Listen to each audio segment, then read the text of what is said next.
If there's one thing I've learned during all my years of labor and delivery experience, you know what? You get to tell your birth story the way you want to tell your birth story. Ultimately, C-sections happen. And they happen in some places more than they happen in others. Lastly, women asked me about the risk of C-section. And some of them are a little more serious than others. Nobody is trying to do that, but that can happen. Now, I want to go over some definitions because I think there's some confusion out there in the world about what a true emergent C-section is. There are some increased risks to babies as well with C-sections, which can sometimes also affect breastfeeding. When a baby goes through the vagina, they're getting exposed to all kinds of good bacteria that helps populate their guts. You cannot predict what is going to happen. For most women, having a C-section is not plan A. However, many women find themselves facing an unplanned C-section. And when that happens, it's often scary and disorienting, and women have a lot of questions. And so in today's video, we're going to go over the top 3 questions women ask me about C-sections to help you prepare in case you end up having an unplanned C-section. Number 1, why is this happening to me? Number 2, what's going to happen during my C-section? And number 3, what are the risks associated with a C-section? I think one of the biggest questions women have when they're either preparing for childbirth or when a provider comes in and tells them we're going to recommend a C-section is, why is this happening? And I talk about the reasons for C-sections a lot when I go through childbirth classes with women. And there are some C-sections that are just unplanned. They're unscheduled, but they end up happening. So one of the main reasons is that a baby is breech, and that means the baby's butt is down, not the head. And in the United States, pretty much no one does planned vaginal breech births anymore. So most places, if they find that your baby is breech at the end of your pregnancy, are going to recommend a C-section. There are also all kinds of other unplanned reasons, and some of those happen during labor. So maybe you just stopped progressing. You stopped dilating. You got to 4 centimeters and you just couldn't dilate anymore no matter what people tried. Or maybe you pushed for 4 hours and your baby is still not coming out of your pelvis. So those are 2 reasons that we might do C-sections. Also, you may have had a C-section with your first baby, and you may choose to have a C-section again with your consecutive babies. Or you may be in an institution that doesn't allow VBACs, and so you have to have a planned, scheduled repeat C-section. And then one of the other things that we sometimes find during labor is called fetal intolerance of labor, or your baby is just not tolerating labor well. And so that usually means that we've been watching your baby on a fetal heart rate monitor and there are concerns about your baby's safety. And so your healthcare team may recommend doing a C-section in order to have a safer birth for your baby. Now, I want to go over some definitions because I think there's some confusion out there in the world about what a true emergent C-section is. I have a lot of people who want to tell me their birth stories and they're like, oh man, yeah, I had an emergency C-section. So I went in and I was in labor for 3 days and I just never progressed past 7 centimeters. And so I had to have a C-section. And that's not an emergency C-section. Okay. That's an unplanned C-section, but a true emergent C-section is when your team is running you back to the OR and they are getting that baby out within just a few minutes because there's really concern for your health, your baby's health, or for both of your health. Now, there are also scheduled C-sections, right? So planned C-sections. So your baby's breech and we found that out and then we planned a C-section. I think a lot of people also call that an emergency C-section if they just weren't planning it throughout their entire pregnancy, but then they found out at the end. That's called a planned C-section. An unplanned C-section is when you go into labor and something happens and they call a C-section, but it's perfectly routine, it's perfectly slow-paced, there's nothing urgent about it. And then there's urgent C-sections, which are more like, okay, we really don't love what your baby's showing us as far as their stress level goes, and we're worried about your baby's safety, but we're not running back to the OR. We are just trying to get you there in a timely fashion because we don't really want to wait any longer. So those are kind of the definitions, if that helps anyone at all. But you know what? You get to tell your birth story the way you want to tell your birth story. So if you think you had an emergency, cool. It was probably emergent in your brain.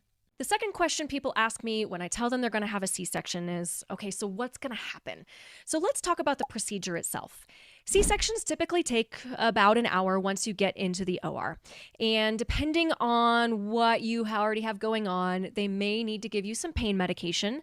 Most of the time, that's a numbing medication in your spinal area called a spinal anesthesia. Sometimes if you already have an epidural going because you were in labor and you had an epidural, we can just use that and give you more medication. And in rare circumstances, we put you to sleep. And we try not to do that because we really like women to be awake, to be able to meet their babies whenever they're having a C-section. But sometimes circumstances call for us to put you to sleep. And if that happens, then just know that that's pretty uncommon. Now, within that hour, the quickest part is actually getting your baby out. And so once we actually make sure that you're numb, you're not feeling a ton of pain, we go ahead and get started. And we're going to use a little scalpel to cut through your skin and the layers of your abdomen. And then we get to your uterus and out comes your baby. And that usually takes about 10 minutes, especially if it's your first C-section. And then usually the baby gets evaluated by the pediatric team. They make sure everything is good with baby. And then the baby typically comes over to you in some capacity. Some places are letting you do skin to skin in the OR. Some places are not. But the baby usually comes up with you and or your support person. And most places allow one support person to be in there with you as long as you're awake for your C-section. After that, it's usually just putting everything back together. And so, after the first 10 minutes, when you're up there with your baby, then most women and families are just kind of focusing on their baby. And then we're doing what we need to do down below to put everything back in order as it was to begin with. You may have some options, like we talked about. Some places do skin to skin and some places don't. Some places also have a clear drape. So there's a drape that kind of goes over your abdomen and kind of comes up over your face, not on your face, but, kind of cuts off your world from the surgery happening. And some places actually can take down the barrier to where it's clear so that you can see your baby be born, which is pretty cool. Some places do delayed cord clamping in the OR. Some places still do not. So there are lots of options, but I encourage you to, when you take your tour of the hospital, ask about the options. If you do end up having to have a C-section, what kind of things can they offer you? Lastly, women asked me about the risk of C-section. And some of them are a little more serious than others, but ultimately, you're going to expect a longer recovery because you did have major abdominal surgery. And I do find that by about 2 weeks postpartum, most women who had a vaginal birth versus a C-section kind of feel about the same. But those first 2 weeks, you can have a little bit more pain, a little bit more difficulty moving, and you're likely going to be staying in the hospital for a little bit longer than if you had a vaginal birth. Most people after a vaginal birth can go home at 24 to 48 hours. After a C-section, it's usually about 2 to 4 days. You're also going to take longer to get back to doing the things that you want to do in life. And so exercise is going to take a little bit longer to get back to. Sex is probably going to be a little bit longer to get back to. And so when we're talking about C-sections and the risks involved, it's not just of the surgery itself, it's also of the upcoming, several weeks after the C-section that we have to think about. But when we think about surgical risks, with a C-section, there is a slight increased risk of bleeding, slight increased risk of infection. There's always risks with any sort of anesthesia you might get. And then there's a risk that we could accidentally injure your other organs. So the bladder's right there, the bowels are right there, and the uterus kind of pushes all those things away, but they can get in the way and get injured during surgery. Nobody is trying to do that, but that can happen. There's also, of course, a risk of pain during the procedure. We really try to keep your pain well controlled. In a C-section, you're numb from here down, but you're going to feel pressure sensation, tugging, pulling.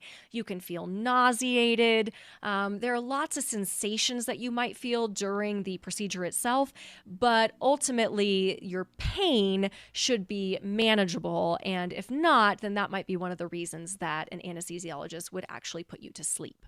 There are some increased risks to babies as well with C-sections. So with a vaginal birth, babies go through the birth canal and their little lungs get squeezed as they're going through. And that helps to push the fluid out of their lungs. Because if you think about, the baby is in a fluid-filled environment. It's amniotic fluid while you're pregnant. And then when a baby's born, then they come into the air and they're required to use those lungs to breathe. So during a vaginal birth, the fluid helps get pushed out just by the birth process alone. But during a C-section, that process doesn't happen. And so babies can have a little bit more trouble breathing afterwards just because their lungs have more fluid in them that they need to work out on their own without that squeeze. There's also delayed bonding risks because, as I said, the baby's born and then typically evaluated from a pediatric standpoint before they get to come to you. And some places let you do skin to skin and some don't. But with vaginal births, pretty much everywhere these days is putting baby right on your belly after they're birthed, and you're doing immediate skin to skin contact. And so with a C-section, you can get a little bit of delayed bonding, which can sometimes also affect breastfeeding. And then there's this new theoretical risk of the microbiome being impacted. There's not enough data out there right now. I think they're doing studies to kind of see when a baby goes through the vagina, they're getting exposed to all kinds of good bacteria that helps populate their guts and therefore helps to prevent against things like asthma and allergies and things like that. But with a C-section, they're not going through the vagina, and so they're not getting that microbiome effect that they get with a vaginal birth. So again, that's not something we're going to go in depth about today because the evidence doesn't really exist at this point, but that is a theoretical concern for some. Ultimately, C-sections happen. And they happen in some places more than they happen in others. The national C-section rate is somewhere around 32%, and some institutions have higher rates than that, and some institutions have lower rates than that. So that's a good thing for you to ask when you're doing your tour is, what are your C-section rates? Because it kind of gives you an indication of how likely you are to potentially end up having a C-section. I always encourage my patients to educate yourself about all possible outcomes of childbirth. Because if you don't educate yourself and it happens to you, then it's much scarier than if you did educate yourself and it happens to you. If there's one thing I've learned during all my years of labor and delivery experience, it's that you cannot predict what is going to happen. It's one of the things that makes childbirth really magical, but it also can make it scary. And if you're not sure of what's going to happen and then it happens to you, then you can have a less satisfactory birth experience. Now, maybe some of these things have happened to you. Maybe you've listened to this video and I talked about something that happened to you and you want to share your story. I would love for you to share in the comments your birth experience, any thoughts you have on it, anything you wish you might have known, because there are a lot of women out there who just want to learn about other people's experiences so they can know maybe what to expect for their own experience.